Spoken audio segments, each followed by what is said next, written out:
Hi, Michigan Realtor Cara here. Today we're going to talk to Dennis Kessler.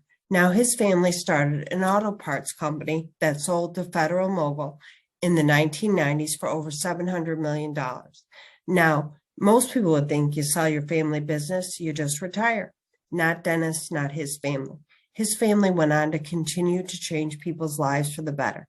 Now, we're going to speak to Dennis about selling a family business, about raising children amidst great affluence, and how not to flunk retirement. Now, I got to know Dennis when he was a client many years ago, and I'm excited for us all to learn from his wisdom. Now, if you like the content on my channel, make sure to hit subscribe so you don't miss out on future conversations like this. All right, let's get to Dennis. Thank you, Dennis, so much for joining us today. Now, one thing that continues to amaze me about you and your family year over year is how much you continue to change people's lives in our country for the better. So if you wouldn't mind, we just start at the beginning. Now, your family company called Felpro. Now, I know that the company was once nominated by Fortune magazine as one of the 4 best companies in the country to work for. If you wouldn't mind unpacking that a little bit and sharing why your firm was nominated as such. Sure. Well, first of all, Cara, thanks for inviting me to join you in this conversation and to talk about one of my favorite topics, our family business, Felpro. It's going to sound corny, but the way we got listed as the 4th best company on Fortune's list was we listened. We listened to our employees. We listened to our customers. We listened to our suppliers. We listened to our communities where we were located throughout the country and the world. And we listened to our shareholders. And we had all kinds of techniques and tools to be able to help us listen and get feedback from all of those constituents. Now, I know when you sold your family business, I believe 9 family members were working for the company, and I believe you had about 35 family members that were shareholders. Could you share a little bit about what was your greatest lessons learned and just anything you could share, your wisdom? You're so full of wisdom. My biggest goal in this conversation, Dennis, is to unpack some of your wisdom, even just a little bit. Well, thank you. You're very kind. I think selling the business in 1998 was probably one of the most difficult decisions I made. And next to asking my wife to marry me, and both of them turned out well. Barbara and I have been married for 57 years, and that's been a great marriage. And although it was a difficult decision to sell Felpro, it was also, in hindsight, also a wonderful decision. What I tell my family business clients is when you approach a difficult decision like that, stop and think, which hat are you wearing? As you analyze the problem, are you wearing your business hat or your family emotional hat? And this is particularly true for family businesses. And it's important to wear each hat one at a time. And then hopefully, as you analyze all of the facts, you'll be able to put both hats on together and reach the best decision possible. And that's basically what we did at Felpro in reaching that decision. As you say, we had 35 stockholders, and there were 4 of us in my generation that were running the business at the time. And the 4 of us began to see things in the marketplace that didn't look so good. So we did 10-year strategic planning. I'm not sure you can do 10-year strategic planning anymore, but you could in 1997. And those led us, the 4 of us, to say that maybe we ought to consider selling, although the 4 of us did not want to sell. I was the 4th generation of our business, and we had 2 sons of ours that were one in the business, one about to come in the business, both with wonderful MBAs from Kellogg, Northwestern, well educated, well prepared to be in the business. And we had a 3rd that was not sure whether he wanted to come in the business yet. He was still doing his other careers. And so we took a poll of our 35 shareholders around the country about whether or not we should sell. And we were amazed to find out that we had 100% agreement. Really? 100%. That's something I never knew. Wow. Really? 100% agreement, Cara, to not sell. Oh my goodness. Well, how did you So, overcome that? well, what we did is we began to lay out the facts. It goes back to what I said, which hat are you wearing? We began to lay out the facts for our family members. As you know, in a family business, you've got multiple, in our case, we had 3 generations and shareholders spread all over the country. Right. But slowly but surely in 1997, we laid out the facts. And after 10 months, we had 100% agreement that we should sell. Really? Wow. Now, I know, kind of skipping to another topic, but today you have a firm, Family Business Consulting. Now, so you take all the knowledge, obviously, that you learned throughout the years and in your own experience and help other families, correct? Can you explain that a little bit? Yeah, well, I saw what our family went through as we began this tough decision of selling. And I realized that I had some experience and maybe some talent that I could share. And when we sold the business, one of the problems I had was, if we sell this business, what the heck am I going to do? And so during the selling process, I began to work on my, what I call third age career.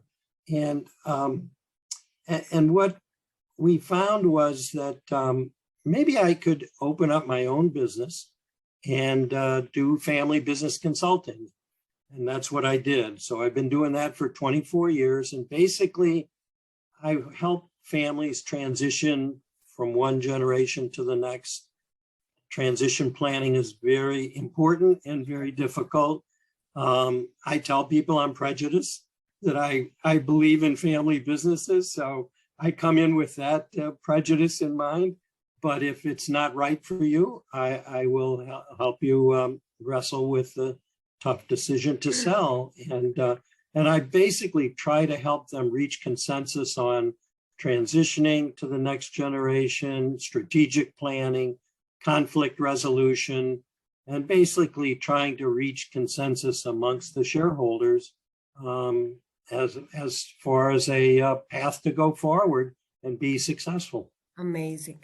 Now, you know that I know your son, Eric, well, and Eric is not only a wonderful man, but he's wildly successful. And for my audience purposes, Eric owns a philanthropic consultancy firm. And when I say wildly successful, I mean Eric advises the wealthiest families in our country on how to effectively give away their wealth. And Dennis, if you don't mind, I'd just like to pick your brain a little bit. I mean, how did you raise such wonderful children? Here you are working extraordinarily hard. Your family's affluent, obviously. And so just give up my audience a little bit of your secret sauce in how you produced.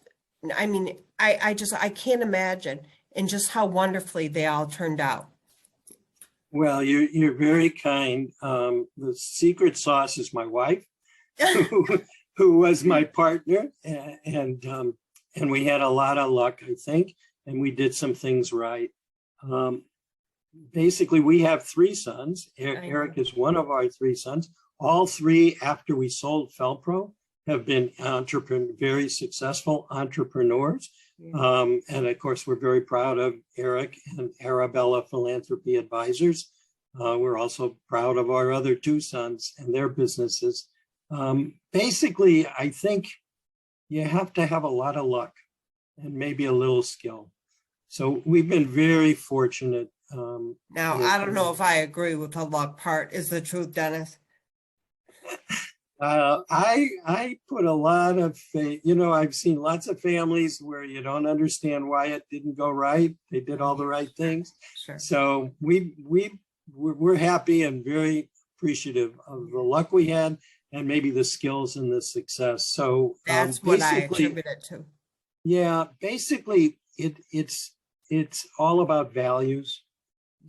And so we tried when we were raising our kids to instill in them good values and living by example. And the mantra was work hard, do your best, and give back.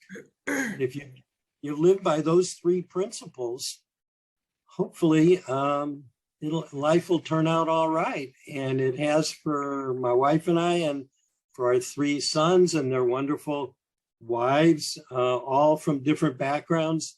But they all three wives come with the same values, and they've been able to raise our wonderful 7 grandchildren. Who, 7.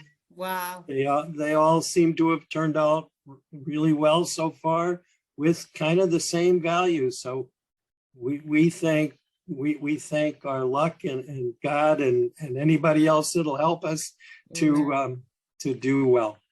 And now I know you have another firm, Private Director Association. Is that correct? Tell me a little bit about what that firm does. Yeah, the Private Directors Association is this 8-year-old firm. It's nonprofit, started by 10 of us here in Chicago. It's basically an educational organization to help with mission of 2 parts. The first mission is to help business owners understand the value of having independent directors on your board. Mm-hmm. The second mission is to help directors understand the roles and responsibilities of being a good director and to help them find positions and prepare their resume and their bio and educate them on and help them really. We're kind of like a marriage broker.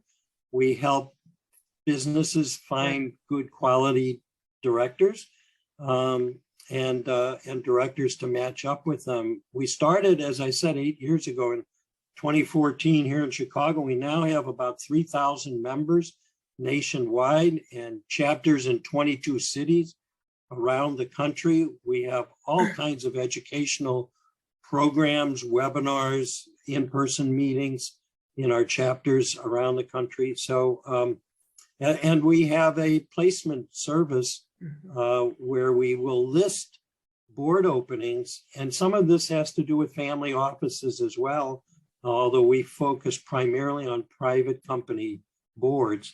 And we will list any board openings for free for companies that are looking for board openings, board directors. And our 3,000, we'll circulate it free of charge to our 3,000 members nationwide. And usually you get about 100, 150 really qualified directors to apply. You just continue, you and your family, to amaze me year after year. So again, Dennis, thank you so much for being here. And if I'm going to challenge you now, just one more nugget that you could leave my audience with, just either from raising children amidst affluence or selling a family business or how not to flunk retirement, which you certainly did not. Well, probably don't flunk retirement is an interest. I've written an article, as you know, about don't flunk retirement. It can be hazardous to your health. I certainly practiced what I'm going to preach when we sold the business and I needed a new career. I call it third age career. 0 to 30 is getting your education. 30 to 60 is your family, building your family and your career. And then 60 to 90 to 100 is what? You better have a plan. And I call that plan third age career. And in my case, I developed 2 lists. The first list was, what am I afraid of in retirement? You hear a lot of people not happy in their retirement. So what am I afraid of? And the second list was, what do I really like doing? If you think about when you came home from work and you told your spouse, oh God, I had a great day today, and you can't wipe the smile off your face. What was it that was so much fun? And you have to dig down a little deep under the surface to really understand what turns you on. and now start working those lists to figure out how can I do that in my third age career. And I've been able to do it for me. The answer is different for me. The process is the same. Each individual is unique. For me, it was 1/3, 1/3, 1/3. 1/3 business, 1/3 volunteer work, and 1/3 family, travel, hobbies, giving back. And it's worked for me for now 24 years. Yeah, well, wonderful. Thank you so much for sharing your wisdom, Dennis. And I'm going to tell my audience, if you like my content, go ahead and hit subscribe so you don't miss the next wonderful conversation like this one. Thanks again, Dennis. And it was such a blessing to speak to you. You have a great day. Thank you, Cara. My pleasure. Thanks for All right. having me. All right. Bye-bye. Bye-bye.